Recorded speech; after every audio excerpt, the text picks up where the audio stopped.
The morning sun streamed through the stained glass windows of our family's estate library, casting colored shadows across faces I'd known all my life. Faces that had never quite known me. As per the terms Elizabeth Montgomery's final trust amendment, our family lawyer, Mr. Harrison, began formally. We are gathered to discuss the distribution of the Montgomery Group assets. I sat quietly in the corner, watching my father straighten his Italian silk tie, a nervous habit he'd had since I was a child. Next to him, my sister Victoria adjusted her Cartier watch, manicured fingers tapping impatiently on the antique mahogany table. 2 weeks had passed since we buried Grandma Elizabeth, the woman who'd built Montgomery Investments from a small family office into a $4.8 billion empire. 2 weeks of whispered conversations, hidden meetings, and not-so-subtle celebrations from those who thought they knew what was coming. They didn't. Before we proceed, Mr. Harrison continued, I should note that Mrs. Montgomery made several unusual requests regarding this meeting. Just get on with it, James, my father interrupted. We all know what Mother wanted. Did they? I thought, remembering the last 3 years of quiet Sunday afternoons in Grandma's private study. The lessons she taught me while everyone else was at the country club. The empire she'd really built, hidden behind the one they thought they knew. Very well. Mr. Harrison adjusted his glasses. The primary Montgomery Group holdings, including the investment firm, real estate portfolio, and technological ventures, will be distributed as follows. Victoria leaned forward, her perfectly styled hair falling slightly out of place, the only sign of her anticipation. To Victoria Montgomery Pierce, Mr. Harrison read, in recognition of her MBA from Harvard Business School and her position as Chief Strategy Officer. My sister's smile grew wider. Shares amounting to 15% of Montgomery Investments, plus the summer house in Martha's Vineyard. The smile faltered. 15%? That's all. I suppressed a small smile, remembering Grandma's words. Watch their faces when they realize how little they really know. To William Montgomery, the lawyer continued, addressing my father, in recognition of 30 years of service as CEO. Dad straightened, confident in his position as eldest child and current chief executive. Shares amounting to 20% of Montgomery Investments, plus the London office property. 20. My father's voice cracked. There must be some mistake. Mother always said, if I may continue. Mr. Harrison interrupted firmly. To various minor shareholders and board members, 10% distributed according to the attached schedule. The room had grown tenser with each announcement. Simple math told them that 55% of the company, the controlling interest, remained unallocated. Finally, Mr. Harrison turned to me and to Alexandra Montgomery. Let me guess, Victoria sneered. The family photo albums? That's more your speed, isn't it, little sister? I thought about the last video call with Grandma, 3 days before she passed. About the documents hidden in my apartment safe. About the truth they'd never bothered to see. Alexandra gets nothing, my father announced with a cold smile. Mother and I discussed this extensively. She's not qualified to handle any significant portion of the business. Mr. Harrison raised an eyebrow. Oh, and when was this discussion? Last month, at the hospital. She was very clear about Alex's limitations. I reached for my phone, opening a specific video file. Interesting, because I have Grandma's actual last words right here. What are you talking about? Victoria snapped. Silently, I placed my phone on the table and pressed play. The screen filled with Grandma Elizabeth's face, recorded in her study 3 days before she passed. If you're watching this, she began, her voice strong despite her illness. Then the vultures have already started circling. William, Victoria, I see you both. I've always seen you. My father's face paled slightly.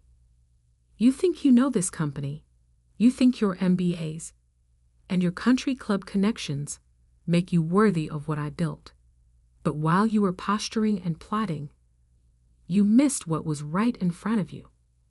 The video showed her picking up a thick folder. For the past 3 years, Alexandra has been running Montgomery Investments' Asian division. Under a different name, of course. Can't have you interfering with actual success, can we? Under her leadership, that division has outperformed all others by 300%. Victoria's head snapped toward me, but I kept watching the screen. But that's not all. Grandma continued.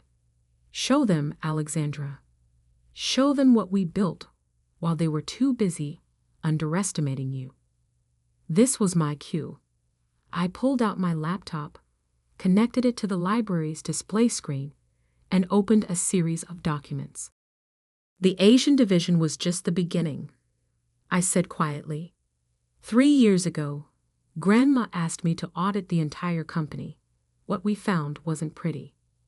Spreadsheets filled the screen, evidence of mismanagement, hidden losses, and questionable decisions under my father's leadership.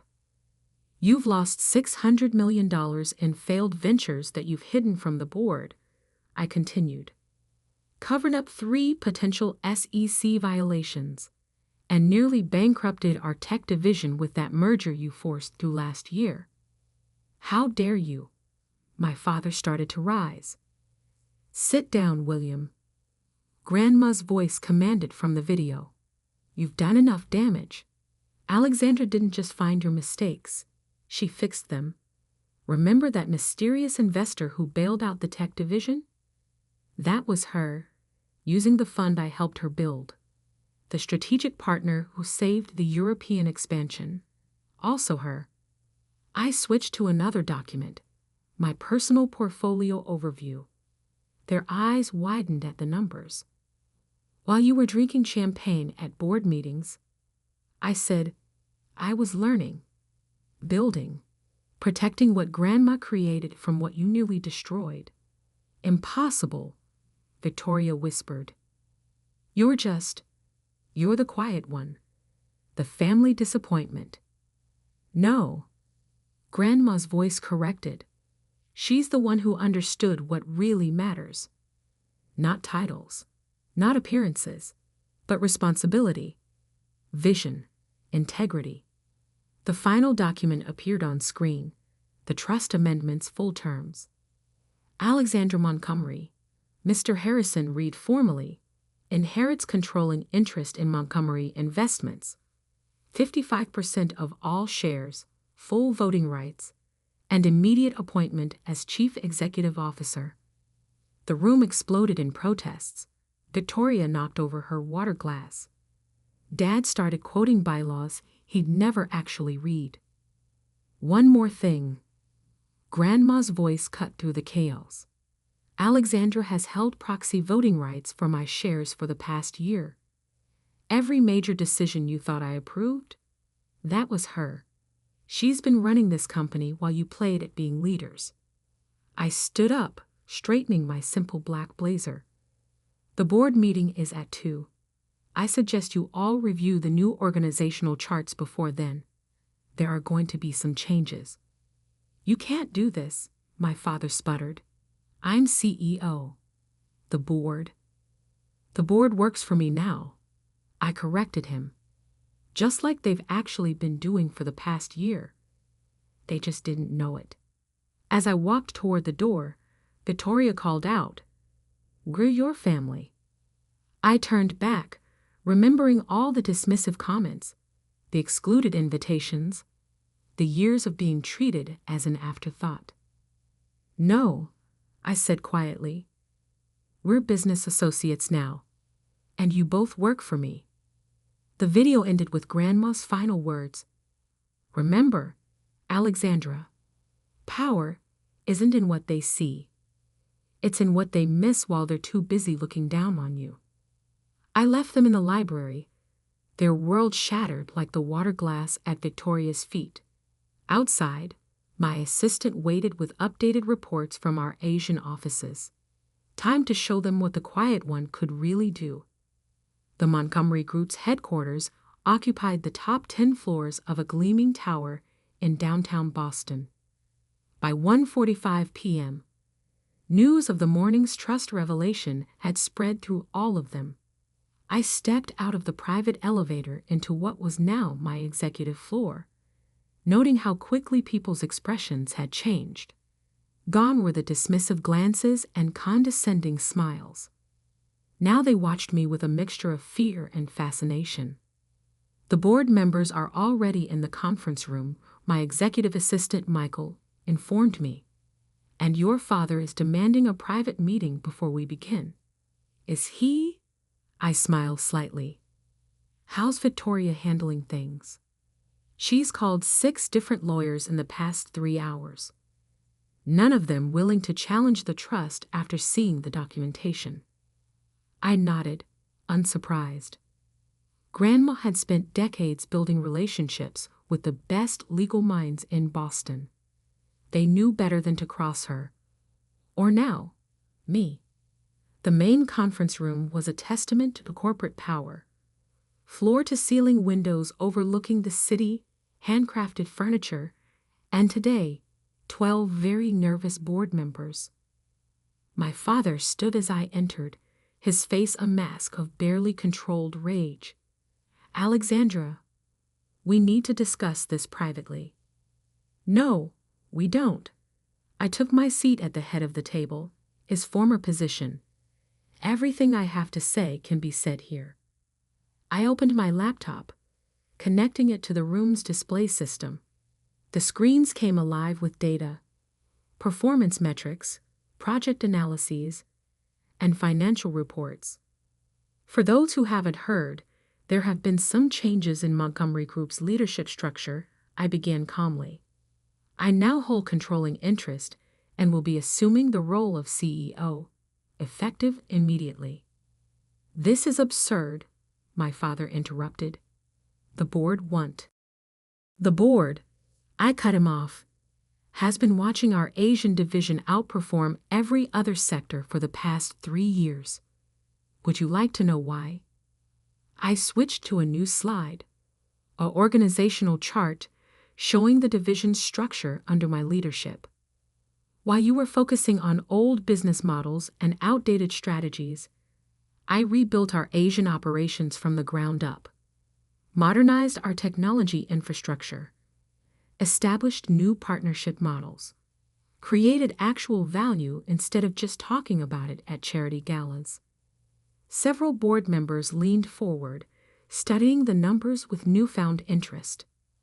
Under the name Alexandra Shen, I've been running our most profitable division while you dismissed me as the family disappointment. I looked directly at my father. Did you ever wonder why you couldn't meet this mysterious executive who kept outperforming your targets? Victoria, who'd slipped into the room late, paled visibly. She'd spent months trying to arrange a meeting with Alexandra Chen, hoping to learn her secrets. The numbers don't lie, I continued. Our Asian division's ROI is triple the company average. Employee retention is 95% compared to your 60%, and we haven't had a single SEC compliance issue, unlike some other divisions. I switched to another document, a detailed analysis of the company's weaknesses under the previous leadership. Now let's discuss the changes that need to happen. For the next 2 hours, I outlined my vision for Montgomery Group's future. New technology investments, streamlined operations, enhanced compliance protocols. With each point, I could see the board members' expressions shifting from skepticism to understanding.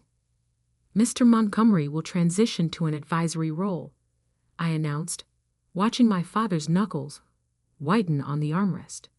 Victoria will remain as Chief Strategy Officer, but with revised responsibilities. You can't demote me, my father protested. I built this company. No, I corrected him. Grandma built it. You nearly broke it.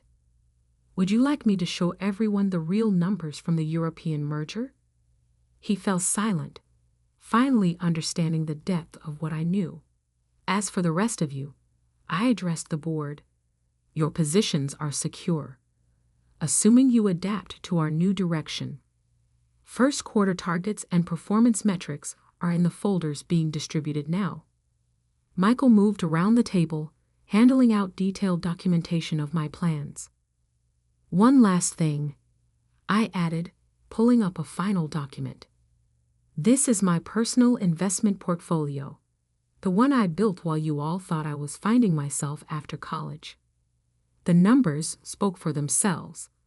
A billion-dollar fund built through strategic investments and careful planning. Everything I've done for the past 3 years has been preparation for this moment. I learned every aspect of our business, built my own success to prove I could. And now, I'm going to fix what you all broke. Victoria finally spoke up, her voice trembling slightly. Why didn't you tell us? We're family. I thought about all the family dinners where they talked over me, the meetings where they'd ignored my suggestions, the years of being treated as an afterthought. Family, I laughed softly. Family would have seen me, would have asked why Grandma spent so much time with me in her final years, would have wondered why our Asian division's success coincided with my quarter-life crisis travels. I stood up, straightening my blazer. But you didn't see. You didn't ask. You didn't wonder. And now, you work for me. The shareholders, my father began, already know. I cut him off. The press release went out an hour ago. Our stock is up 12% on the news of new leadership. I nodded to Michael, who began distributing another set of folders. These are your new contracts. Review them with your lawyers if you wish, but they're non-negotiable. Sign them by tomorrow morning or clear out your offices. As they filed out, shocked and subdued, my father lingered behind. I'm still your father, he said quietly. Yes, I agreed. But you're also an employee who's underperformed for years. Don't confuse the two. Left alone in the conference room, I walked to the windows, looking out at the city Grandma had taught me to conquer. My phone buzzed. A message from her old assistant. Elizabeth would be proud. Show them what real power looks like. I smiled, remembering Grandma's favorite saying, "Let them underestimate you. It makes the victory sweeter." The real work was just beginning. Time to show them exactly what the quiet one could do with an empire. 3 months after the board meeting that changed everything, I sat in what was now truly my office, reviewing the first quarter results under my leadership. The numbers told a story that even my biggest critics couldn't deny. Stock price up 28%. Operating costs down 15%. Employee satisfaction scores at an all-time high. And most importantly, the toxic culture that had plagued Montgomery Group for years was finally changing. A knock at my door interrupted my analysis. "Come in," I called, already knowing who it would be. Victoria entered, looking different from the polished, arrogant sister I'd grown up with. 3 months of actual work had changed her. Her designer clothes were still impeccable, but there was a new humility in her stance. "The Singapore merger documents are ready for your review," she said, placing a thick folder on my desk. "And I found something else you should see." She hesitated, then pulled out an old leather-bound notebook. It was in Dad's private safe. I think you need to know the whole truth." I recognized the notebook immediately. Grandma's personal journal, the one that had gone missing after her death. "Sit down," I said, gesturing to the chair across from me. "Tell me why you're really here." Victoria sank into the chair, her composure cracking slightly. "I've been reviewing the old board minutes, trying to understand how we missed so much. And I found patterns. Things Dad did that didn't make sense." I opened the journal, already suspecting what I'd find. Grandma had told me pieces of this story, but never the whole truth. "He was embezzling," Victoria said quietly, "for years. Small amounts at first, then larger ones. Grandma knew, didn't she? That's why she chose you." I turned to a marked page in the journal, reading Grandma's elegant handwriting.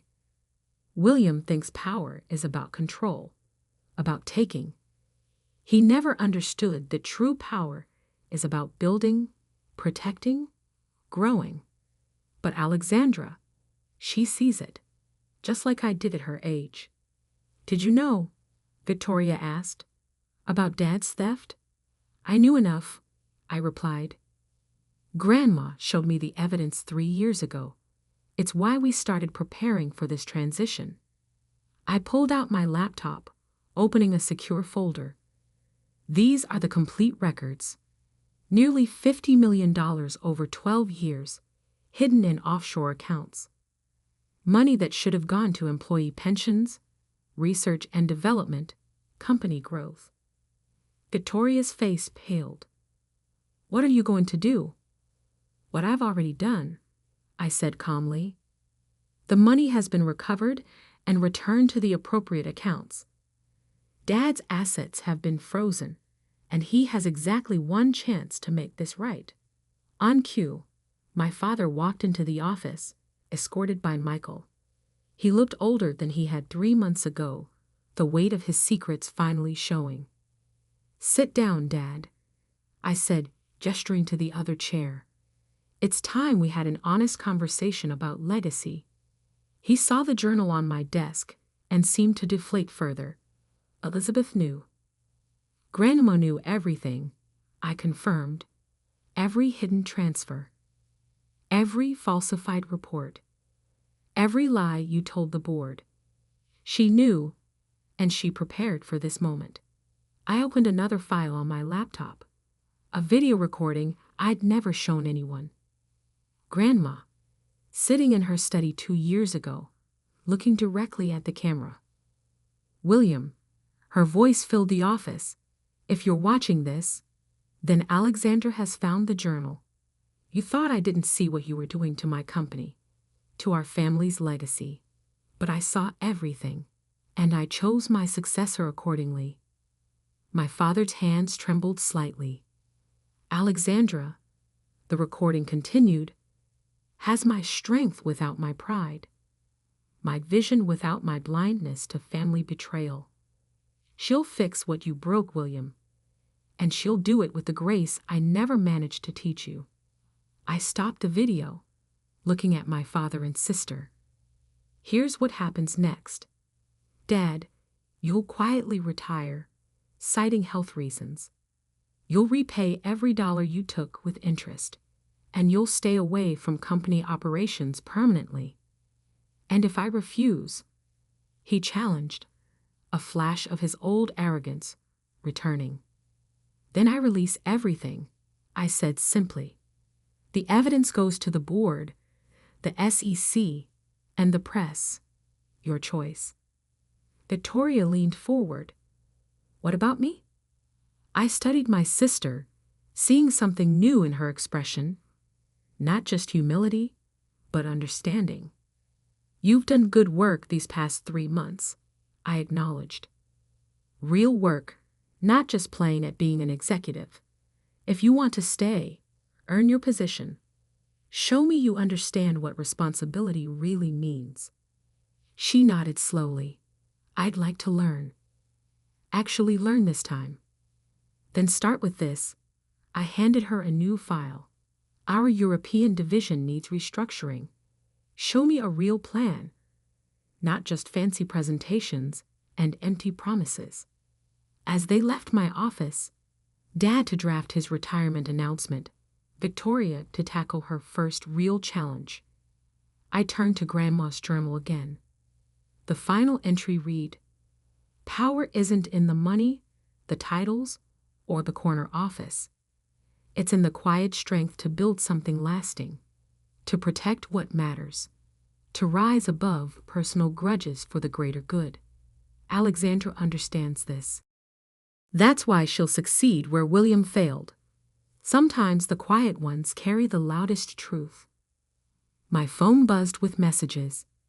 Asian markets opening strong, European partnerships expanding, domestic operations streamlining. The empire was growing stronger every day.